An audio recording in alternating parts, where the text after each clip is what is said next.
Welcome to Teamrocketgarage. Our last video, everything I know about the Panther platform, was such a success that I can't help but do it again. In this video, I'm going to be talking about the 1979 Mustang all the way till 2004. That does cover 3 generations of Mustang, but they share so much that I'm going to cover them all in one big super video. Oh, not good at anything, but...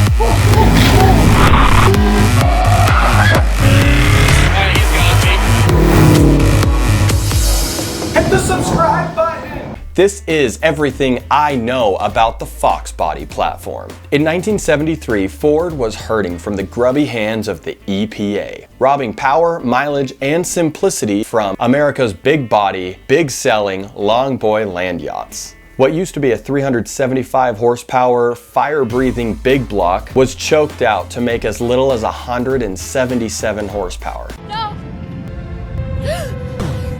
So the EPA could be happy and no one else could be happy. Like that one time Dad ordered a hooker on Christmas Eve, but she didn't show up till Christmas morning, but he still went with her. Because my happiness. That's 177 horsepower from a 7.5 liter V8. That's more than 4 Miata engines, and it's barely making Miata horsepower. In 1976, Ford introduced the 1977 Ford Fairmont. America's new success car, Ford Fairmont. A small unibody rear-wheel drive car with a sneaky little surprise that would change the future for pony cars as we know it. Bring in the Ford Foxbody platform! If you like this kind of stuff, hit that like button. That's right, the Foxbody wasn't a Mustang at first. It was a mom car. Our kids are growing up, not down. But in 1979, holy was the Mustang back. Presenting the all-new 79 Mustang from Ford.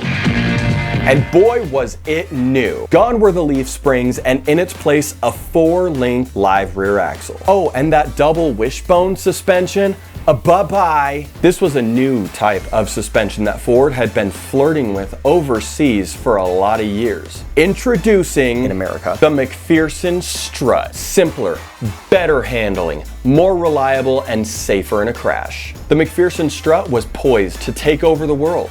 And yeah, it found its way into such cars as the Porsche 911, the BMW M3, and even the Civic Type R. How about that for a lazy American car that can't handle? Oh right, and we're still in 1979. One and a happy 1979! So 1979 rolls around, and do people give a crap about this new car? For rigs, yes they do. I do give a shit! The amount of Mustangs sold in 1979 was double the amount sold in 1978. People loved this new car. So we got this new car, right? Yeah, but it needs more power. So the EPA is doing their thing. You need lower compression. Ooh, you need a catalytic converter. EGR system, blah, blah. Well, the Mustang's 5.0 was made smaller for 1979 to 1982. We got a V8, a 255 cubic inch, 4.2 liter. Basically, the 5.0, the pistons are smaller. It shrinks? Like a frightened turtle. The now 4.2 liter, 255 cubic inch V8 was only good for 120 horsepower. This was the weakest V8 option ever in a Mustang. But still, people were starting to notice the difference in this new car. It knew how to turn, and this was something that made Americans uncomfortable. I'm uncomfortable. Unless you own a Mustang. In 1982, the 302 was back. More cubes and a 4-barrel carburetor was good for 175 horsepower. And there was a fuel-injected 4-cylinder turbo GT model. That's right, 4 cylinders in a row in a Mustang with a funky new thing that looked like a snail. Introducing the Mustang Turbo!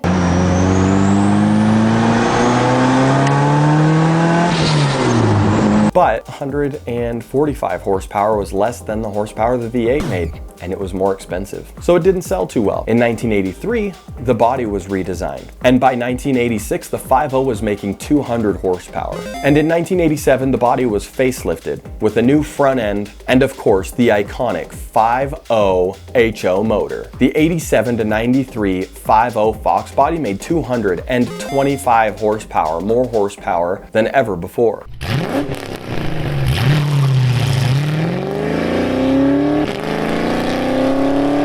It had new heads, forged pistons, and fuel injection. The 4 cylinders made 88 horsepower, and in 1991, that grew to 105 horsepower. In 1993 to 1995, the 5.0 lost some horsepower. The Mustang was getting kind of expensive, and in order to keep up with the market, Ford replaced those forged pistons for cheaper hypereutectic pistons. Can you read? No. The new 5.0 made 205 horsepower for 1993, 94, and 95. There was a Cobra model in 1993. The new Cobra model had GT40 heads, a specific Cobra tubular intake manifold, and made 235 horsepower.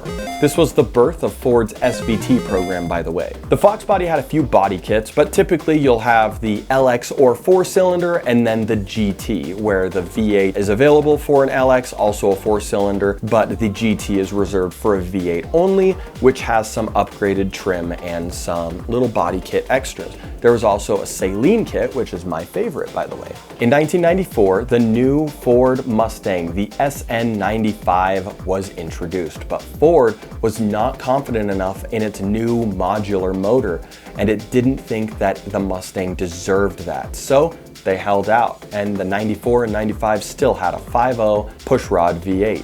The chassis was totally revised with new sheet metal all around the body with no shared panels from the previous generation. But the chassis was the same, aside from some upgrades in chassis rigidity. The 94 to 98 Mustangs had a stronger roof design, which improved chassis rigidity, safety, and subsequently handling as well.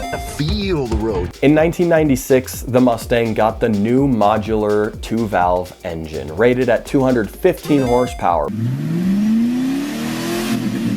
But even though on paper it had more horsepower, it didn't have that raw, visceral power that people were used to from the 5-liter engine. So in 1999, the Mustang was further revised into what we would consider the New Edge Mustang. This is the final revision of the Fox chassis for 99 to 04. The chassis was redesigned for additional stiffness in the floor and increased safety. Stiffer chassis equaled better handling, and it still had the 4.6, but it had the now performance improved PI 2-valve 4.6 modular motor. This new performance improved motor was good for 260 horsepower.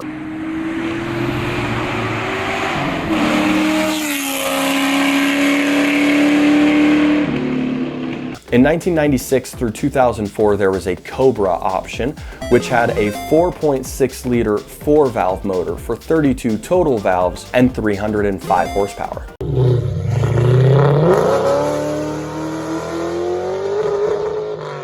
This engine has proven to be extremely strong and reliable. Now, moving on to what we are all here for, modification. Before I get to that, I want to tell you, thank you so much for watching the video all the way through. If you like this kind of stuff, hit the subscribe button. Tell me what kind of Mustang you have in the comments below and what you've done to it. Mustangs have proven themselves in drag racing, circuit racing, drifting, and other automotive sports. So what do? We follow the plan. You buy a car, you fix it up, you crash it, you sell it, and you start paying your child support. Because that brush with death was enough for me to realize I want to take care of you and little Ivan. Okay, Tiffany, is that okay with you? Tiffany. Main weaknesses in the 79 to 04 Mustangs is going to be chassis rigidity. Pretty much your first modification for anything, including getting power to the ground and handling, is subframe connectors. That is your first thing. If you have a convertible, you should have done it before you even watched this video. You can also increase chassis rigidity with web bracing, tubular cross members, tubular subframes, and some other things. Typically, those just don't make a big enough difference unless you're doing extremely competitive racing. The next chassis rigidity increase is going to be with a roll bar or a cage. Problem with that is additional weight, and typically a roll bar or a cage is going to be specific to the type of racing that you want to do, so they'll have their own requirements regardless of the chassis. On to suspension. Alignment tuning. As far as alignment tuning goes, you're going to want caster and camber plates. That's the first modification for your alignment. You want more caster, which will help with self-steer. You want more camber and just overall more adjustability in the front. In the rear, pinion angle is really important. So what you do is get tubular lower control arms that are adjustable that help you adjust your pinion angle, especially if your car is lowered. Rear control arm geometry. BMR and many other companies offer a control arm bracket relocation kit. It welds onto your axle and lowers the control arm. Now, because the spring is on the control arm and not the axle itself, you'll actually lower the rear of the car, which gets rid of the stock kind of raked look that it has, and you get a bit of a squatted look. And it allows for access to more caster up front. As far as durability goes, the one thing that you're going to want to really focus on if you're doing any kind of hard stop-start at all beyond traffic usage is torque box reinforcements. Many Fox bodies have these already done nowadays, but the torque boxes themselves can rip out of the chassis, and it's dramatically more difficult to fix it than it is to avoid the problem in the first place. And the kit is not that expensive. Now, moving on to suspension upgrades, handling upgrades in depth. The first thing you're going to want to consider is a 5-lug swap. This applies to 79 to 93 cars only. The Foxbody was a 4-lug car, 94 and onward are all 5-lug. The 5-lug swap offers cheap brake options and more wheel options. It also allows better performance and durability. To 5-lug swap the front, you'll want the spindles from a 1994 or 95 Mustang, as well as the hub, brake caliper, and rotor. For the rear, it can be as simple as piecing it together by swapping in 2 driver's side axle shafts from a 1983 to 92 Ford Ranger, or 2 passenger side axle shafts from an 86 to 97 Ford Aerostar. These axle shafts should be 29 and 5/32 of an inch long. For the rear, you'll also need your brake caliper mounting bracket, as well as a brake caliper and rotor. I would also suggest upgrading your brake lines at this time, since all of these cars are well over 20 years old now. The easier route for me personally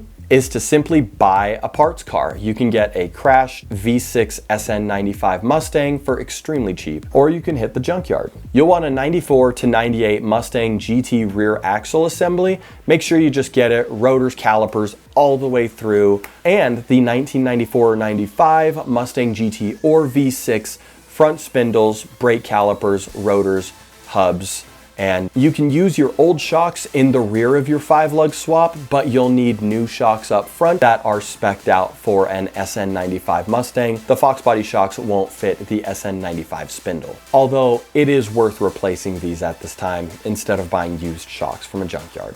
If you use 1994 and onward control arms for the front, you'll end up with wheels that stick out and have roughly 5 degrees of camber. Good for the drift boys, not so good for drag racing. When or if you're 5-lug, the best upgrade for braking you can do is the Cobra 13-inch rotor and 2-piston caliper for the front. You can go to AutoZone and buy the Cobra calipers and rotors, all for less than $300, and it's a simple bolt-on affair. This is a big upgrade from the 11.5-inch rotor diameter from the Mustang GT. It allows for more mechanical leverage and a larger brake pad itself. One thing to note, this upgrade does require 17 or 18-inch wheels, at least in the front. Some 17-inch wheels may not fit without a spacer. Now, as far as handling goes, I'm gonna base the following information on you having subframe connectors and a 5-lug swap if it's a Foxbody already. Now, if you're building a Mustang for drifting, you're gonna wanna set your front suspension up with the following. I like the SN95 control arms. I use poly bushings in those control arms. You're going to want caster and camber plates and a KYB AGX adjustable shock on the front. The KYB AGX is the only adjustable factory mounting shock. Many great options are available though. you're also going to want to get offset polyurethane bushings for your steering rack. The ones that are in your car are probably toast already and incredibly soft. The offset will allow you to move the steering rack up or down if your car is lifted or lowered, forward or back as well, and this helps you set your Ackerman and eliminate some bump steer as well. As well as steering, you'll want to just go ahead and remove your steering limiters, remove your tie rod boots, turn the wheel all the way in the direction of the side of the car you're working on, and take that little blue plastic clip off. That limits the angle of steering that's available for the Mustang and serves almost no purpose. Now for the rear of the car in drifting, you're gonna want stock upper control arms and bushings, but tubular lower control arms, of course adjustable, with spherical bushings. One of the common weak points in the Mustang's handling is the soft bushings and floppy control arms in the rear. There's a lot of bushing and a lot of control arm to be under load, so when the car is sliding in one direction or another, it typically has a lot of suspension to unload when you're transitioning and causes a lot of the bad stereotypes that exist around Mustangs. As far as shocks go, you can do whatever you like. I personally love the KYB AGX. They're not a sponsor of the show, but they're the only adjustable option. As far as racing your Mustang goes, a simple stock front end is going to be an excellent choice unless you're buying an entire off-the-shelf kit to revise the entire front end's geometry. Now you don't want the car to be too incredibly stiff. You may have good luck replacing some of your bushings with poly, although I would suggest replacing the steering rack bushings with polyurethane at least, up-down adjustable, and factoring in Ackerman as well. Again, for racing, remove the limiters. They don't really need to be there. Unless your tires rub against the chassis of the car, you can put them back in. And a KYB AGX adjustable shock on the front. As far as racing your Mustang, setting up the rear, the factory setup is great. Just make sure if your car was not equipped with a rear sway bar, grab one from a junkyard, and then replace your control arms with tubular control arms, upper and lower, and make sure those have spherical bushings as well. For the rear, single adjustable shocks are just fine. Now, what half or more of you are here for is suspension setup on drag racing. The stock front end is fine. For drag racing, you don't need anything special. Soft is good, though you may consider tubular control arms and K-member, as well as deleting the sway bar in order to just simply save weight. For the rear suspension, stock control arms work absolutely wonderful, and torque box reinforcements are absolutely necessary for drag racing.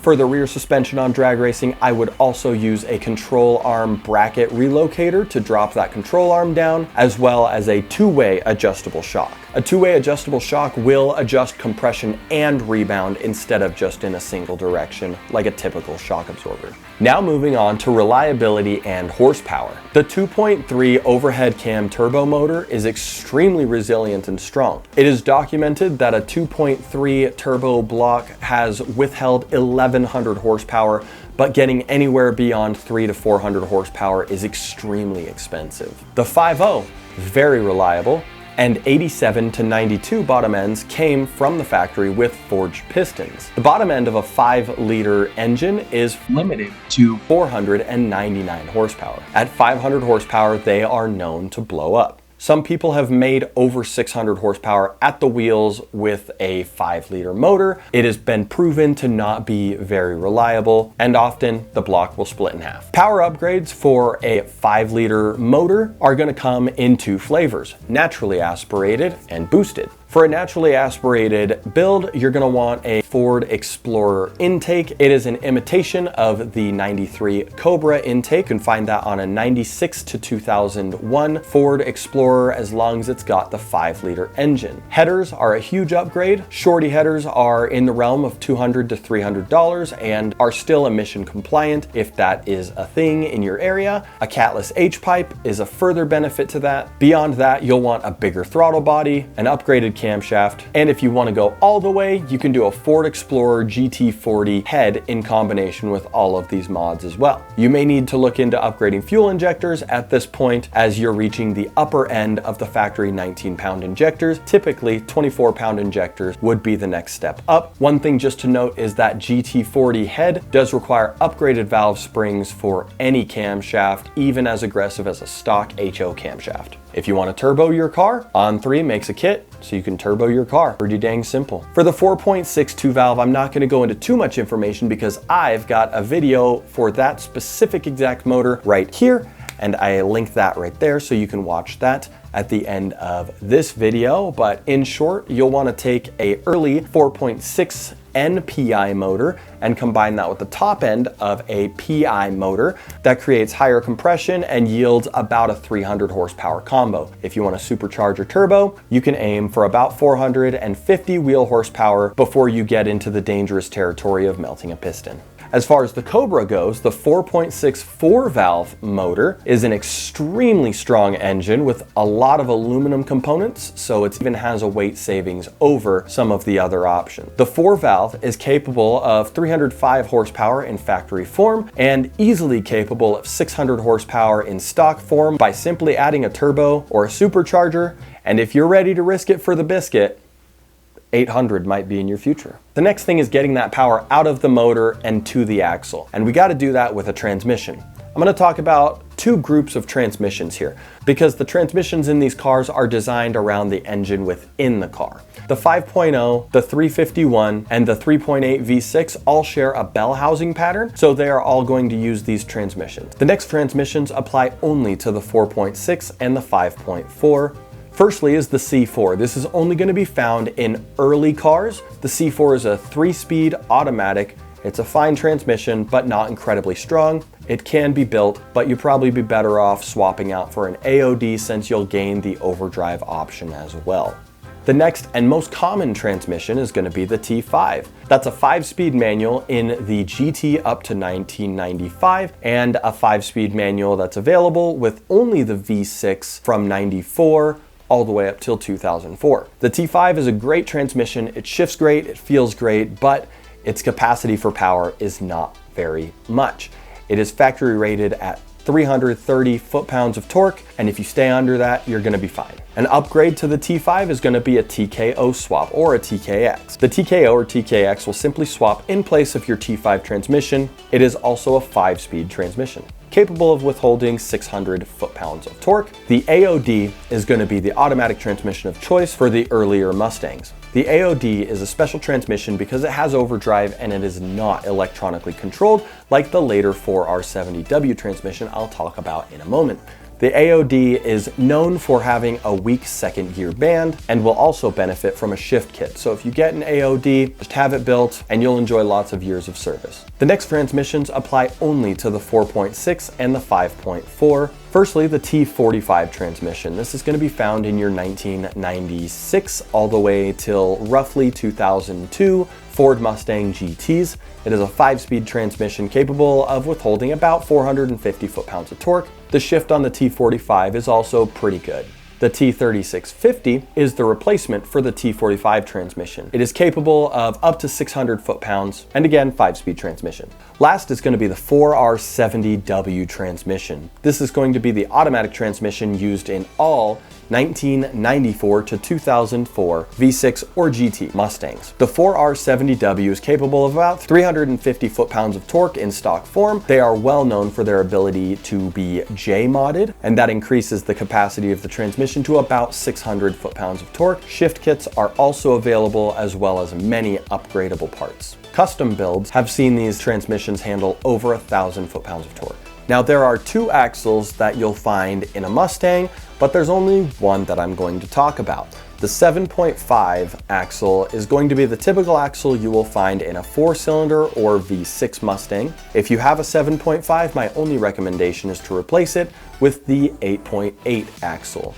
The Ford 8.8 axle is well known for being extremely tough and durable. It is also extremely modifiable and has seen use off-road, in drifting, drag racing, where it's withheld over 1,000 horsepower and seen cars go into 8 and 9 second quarter miles. And the factory limited slip in there is a really, really good one. If you rebuild your limited slip though, take one of your old steel plates and put it in the new clutch pack. Personally, I leave out the friction modifier as well. This is something that makes that limited slip really grip up really, really hard, and it's extremely predictable. Now, one of the absolute best modifications you can do for your Mustang is gearing. Changing the rear axle ratio will allow for more effective power to be applied to the wheels. Typically, a Mustang will come with 2.73 or 3.05 rear end gear ratio. Some can be equipped with as much as a 3.27 rear axle as well. The general consensus is to go for a 3.73 rear axle ratio for a manual transmission and a 4.1 or a 410 gear if you have an automatic car. Some common issues for these cars. Some of the 87 and 93 Mustangs had wiring issues where the plugs connect to each other, the terminals would actually loosen, so you can have terminals that are a little unpredictable. And up till 1993, the heater cores themselves also had a tendency to leak into the cabin of the car. This is an extremely long and arduous process to repair. It's not as simple as just removing the dash as a whole. It does need to be taken apart. So the 4.6 engines have the common issue of an intake leak where you'll have a vacuum leak or a coolant leak, which is more often seen. This can cause misfires, unexplained loss of coolant, and fouled spark plugs. Now just some quick parts interchange information for you, but before I get to that, I want to tell you thank you so much for watching. If you like this kind of stuff, hit the subscribe button. Tell me what kind of Mustang you have in the comments. I love to hear stuff about that, and if you can, link a video of your car. I'd absolutely love to see it. For parts interchange, I'm going to talk about the entire 79 to 04 line unless otherwise noted. Now, seats will bolt in from all cars into all other cars.